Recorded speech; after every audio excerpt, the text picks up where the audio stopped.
Doctor साहब, शहबाज शरीफ साहब जो तकरीर है, कहा जा रहा है कि माजी की निस्बत उन्होंने काफ़ी बेहतर अंदाज में तकरीर भी की है और अपना विजन भी बताया है। उम्मीद तो उन्होंने बहुत दिलाई है कि हम दिन रात काम करेंगे और जो भी मसाइल हैं, मुल्क को दरपेश मसाइल हैं, इनसे निकालेंगे। उसामा साहब, इस तकरीर का सबसे अहम हिस्सा जो आपने नहीं बोला वो ये था कि पार्लिमानी कमीशन कि वो पार्लिमानी कौमी सलामती का जो कमीशन है उसके सामने इस लेटर को रखेंगे। वहाँ पर तीनों अफवाज के चीफ्स भी आएंगे। अब और इस पे उन्होंने सबसे बड़ा जो अहम ऐलान था वो ये था कि अगर ये साबित हो गया कि ये अदम इत्तेमाद की तहरीक अमेरिकन फंडेड थी, अमेरिकन स्पॉन्सर्ड थी, तो वो फौरी तौर पर रिजाइन कर देंगे। अब वो बात पुरानी हो गई कि जी पार्लिमानी कमेटी का हमने इजलास बुलाया तो शहबाज शरीफ साहब नहीं आए। अब नई बात यह है कि शहबाज शरीफ ने पार्लिमानी कमेटी का इजलास बुला दिया। वहां पर आर्मी चीफ भी होंगे, वहां पर हुकूमत को चाहिए वो भी आए, वहां पर former foreign minister Shah Mahmood Qureshi साहब, जो वो खत जिन्होंने जो कि सारे खत को का मंबा है, उनको चाहिए कि अब वो भी वहां पर पहुंचे। इमरान खान साहब भी उस कमेटी में जाएं। शहबाज शरीफ पे तो ये इल्जाम लगाए थे, अब ये वहां पर जाएं और अपना केस साबित करें पार्लिमानी कमेटी के सामने। वहां पर चीफ भी होंगे, वहां पर बरीज फौज के सरबराह भी होंगे, वहां पर बहरी फौज के सरबराह भी होंगे, फजाइया के भी सरबराह होंगे, जिनको ये कह रहे थे कि उन्होंने नेशनल सिक्योरिटी काउंसिल में इस खत को एंडोर्स किया है। और अब वहां पर जाए और उनसे कहें कि जनाब आपने एंडोर्स किया था, अब बताएं इसकी हकीकत क्या है। वहां पर दूध का दूध और पानी का पानी होना चाहिए और कौम को पता चलना चाहिए कि जनाब इस खत की हकीकत क्या है। ये एक बहुत बड़ा प्लेटफॉर्म मिल रहा है। अब जिस तरह से इन्होंने कहा कि हम आखिरी बॉल तक खेलेंगे, इन्होंने आखिरी बॉल तक खेले, लेकिन आज मैं हैरान हूं कि आज तो वो आपने देखा होगा कि एक रंदू खिलाड़ी होता है जो अपनी बारी लेता है, दूसरे की बारी आती है तो भाग जाता है। तो इन्होंने तो वही काम किया कि जहां पे इनको सूट कर रहा है वहां से ये भाग रहे हैं। मैं गवर्नर केपी के रिजाइन कर रहा है, गवर्नर सिंध रिजाइन कर रहा है, पंजाब का गवर्नर रिजाइन क्यों नहीं कर रहा, मेरी समझ से बालातर है। उसके बाद नेशनल असेंबली से ये इस्तीफे दे रहे हैं और पंजाब में ये कोर्ट में गए हुए हैं। वहां पर जाके ये किसी भी तरह बाय हुक और बाय क्रुक जिस तरह भी हो ये गवर्नमेंट बनाने की कोशिश कर रहे हैं। केपीके में ये गवर्नमेंट मेंटेन रखने की कोशिश कर रहे हैं। सदर इस्तीफा दे नहीं रहा। तो सब मसला ये जहां पे इनको सूट करता है, जहां पे सूट करता है वहां पर ठीक है, जहां पे सूट नहीं करता वहां पर अमेरिकन खत आ जाता है।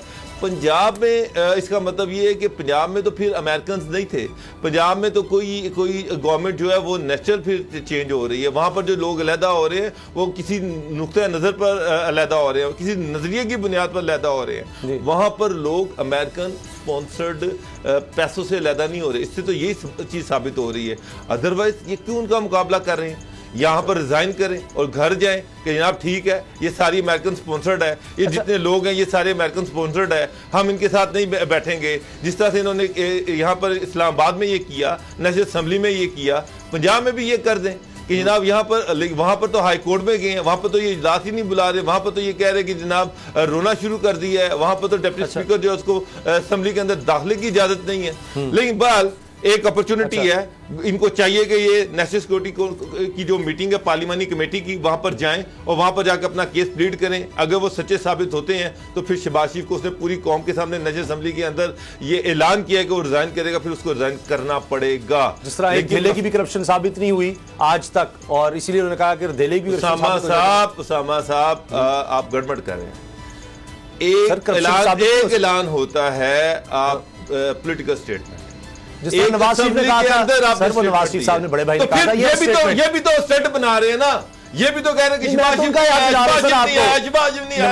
कहा, शहबाज शरीफ इनको बुला रहा है, सर अब इनको जाना चाहिए, वहां पे इनको केस साबित करना चाहिए, वहां पे तीनों चीफ सामने होंगे, वो उनसे इंडोर्समेंट लेनी चाहिए कि जनाब आपने नेशनल असेंबली के इजलास, नेशनल सिक्योरिटी काउंसिल के इजलास में इसको इंडोर्समेंट दी थी। अच्छा गुलाम उससे इंडोर्समेंट ले उस इजलास में। जब माजी की हुकूमत भी कहती रही, इमरान खान साहब की हुकूमत भी कि इन कैमरा इजलास कर लेते हैं, तब नहीं माना गया, अब वो नहीं आएंगे, तो ये सिलसिला, इसका मतलब है सारी सियासत अब उस खत के गिर्द घूमेगी। जिस तरह आज शहबाज शरीफ ने कहा कि बैगर्स आर नॉट चूजर्स, ये जो कहते हैं ना चूजर्स ही आगे बढ़ते हैं, उन्होंने उसको गिराने की कोशिश की, वो जो बयानिया उनके खिलाफ बन गया है। इसी तरह सारा उन्होंने ये सोच समझ कर आए थे कि अब इससे निकलना किस तरह है। तो क्या वो निकल पाएंगे? इमरान खान को निकलने देगा या लोग अब मानेंगे? वो तो रात को निकल चुके, वो बयानिया अब उनमें फैल चुका है। अब अगर फौज के सरबराहान भी आते हैं और जिस तरह उन्होंने नेशनल सिक्योरिटी कमेटी का जो भी लामिया था अब कह दिया SPR ने भी कि जी वही है, उसकी अब इंटरप्रिटेशन खुद से होती रही कि जी एहतजाज, उसमें था एहतजाज का। उस एहतजाज को लेकर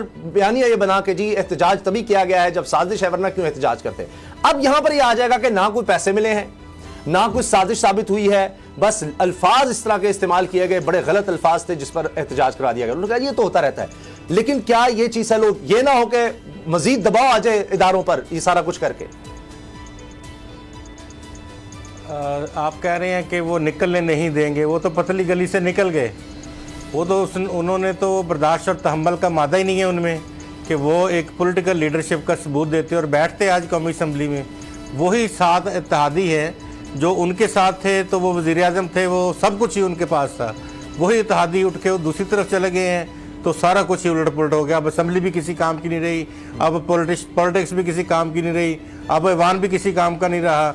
अब सदर को भी कहा कि तुम भी हलफ ना लो उनसे, और उसके बाद फलां गवर्नर इस्तीफा दे रहा है, फलां जा रहा है, फलां जा रहा है। ऐसा नहीं होता। मुद्दा था पंजाब का गवर्नर क्यों नहीं रिजाइन कर रहा? पंजाब के गवर्नर को भी रिजाइन करना चाहिए ना सर। वहां भी उनके पास चांस है, वो वहां हुकूमत बनानी है, वहां उन्होंने हुकूमत बनानी है, वहां गवर्नर आज ये नहीं लगाता, ये मैं आपको बता दूं। अब वो गवर्नर लगाने वाले आ गए हैं। जी जी जी गुलाम सर, वो सूरत हाल जो है, ये अभी ये कहना कि बतौर PM इन्होंने आज पहले दिन ही PM की सीट के ऊपर खड़े होकर ये जुमला कहा है कि वो इस बात की इस तरह से इन्वेस्टिगेशन। ये बात आपको और ख़बर के तौर पे आप सुन ले बात के, जब नेशनल सिक्योरिटी कमेटी का इजलास हुआ उसमें इन्होंने बाकायदा 2-3 दफ़ा ये कहा कि ये इस तरह से हुआ है, ये इस तरह से फैक्ट्स हैं।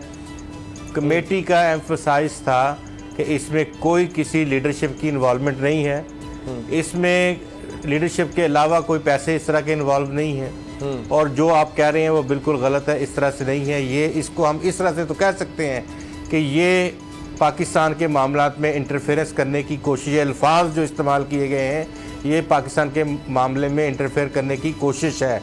ये नहीं कह सकते जो आप कह रहे हैं। इसी बात के ऊपर तो सारी बात आगे बढ़ी है जब इन्होंने कहा नहीं हम ये। फिर देखें दूसरी बात ये है कि जब आप हाथ नहीं मिलाना चाहते, ताहयात आपने दांत का बंद कर रखा है। पहले दिन आप मिसाके मईशत की बात करते हैं, शहबाज शरीफ जिस दिन इमरान खान वज़ीर आज़म बने उनसे कहा गया कि आएँ आगे बढ़ते हैं, इस मुल्क को ज़रूरत है मिसाके मईशत की, इसको आगे लेके चलते हैं, क्योंकि मैं तुम लोगों से हाथ ही नहीं मिलाता, और आज तक नहीं मिलाया। अच्छा आज उन्होंने क्या कहा, उन्होंने क्या बताई सारी सूरत हाल की, इमरान खान साहब की, साबिक वज़ीर आज़म ने क्या कहा है आप देखिए। 16 अरब रुपए का एक करप्शन का केस, 8 अरब रुपए का दूसरा केस। उस आदमी को जो भी सिलेक्ट करता है, इलेक्ट करता है प्राइम मिनिस्टर, इससे बड़ी मुल्क की तौहीन नहीं हो सकती। तो गुलाम साहब ये वो वजह है कि ये क्या 15-16 अरब रुपए का एक खिलाफ केस हो, तो ये तो बहुत गलत है। उसके साथ कैसे बैठे वो कह रहे हैं। इसी वजह से उनको पूरी बरात और पूरी असम्बली का फ्लोर दे दिया गया था। कायदे हिज़्ब इख्तिलाफ की उनको सारी स्टाफ और सारा कुछ मिल रहा था, और उसके साथ साथ पब्लिक अकाउंट कमेटी की भी उसको दे दी थी, वो भी जनाब इमरान खान साहब के लोगों ने साइन करके दी थी। और जितने बिल पास होते थे उनके साथ मुशावरत होती थी कि इस बिल में आपने क्या करना है, हमने क्या करना है, आप किस तरह आगे बढ़ेंगे, हम किस तरह से आगे बढ़ेंगे। अगर कोई शख्स था जो सलाम दुआ या किस चीज़ के ऊपर नहीं चल रहा था तो वाहिद इमरान खान था। बाकी सर असद कैसर रोज़ाना मीटिंग्स करते थे, शहबाज शरीफ से भी, नून लीग से भी, पीपल्स पार्टी से भी, सबसे मीटिंग होती थी उनकी। किससे मीटिंग नहीं करते। अगर ये बयानिया था तो पहले दिन फिर ये ना लेते वजारत उज़्मा, उस दिन कर देते रिजाइन। जब इनके साथ लोग वो सारे नेक हैं। सब्सक्राइब करें और बेल दबाएं ताकि कोई खबर रह न जाए।